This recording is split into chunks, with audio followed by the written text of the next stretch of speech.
नमस्कार आउ गोटे मिनी ब्लॉग को आपण मानक स्वागत। आपण मैंने आशा करुँच बहुत भलरे थे, निश्चिंत तो भलरे थे। तापर देखो चलवा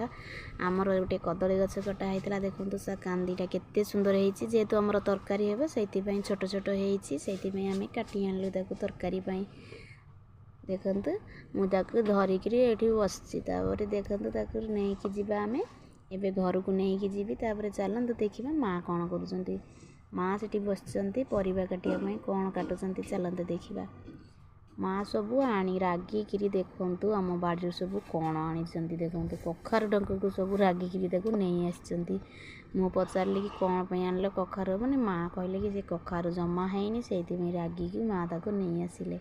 केते छोट छोट देखो एमती छोट छोट हो सब सुखी जाइए माँ ताको नहीं आसिले नहीं आसिकी काटुंट देखो सेमती फूल रोचे। नमस्कार।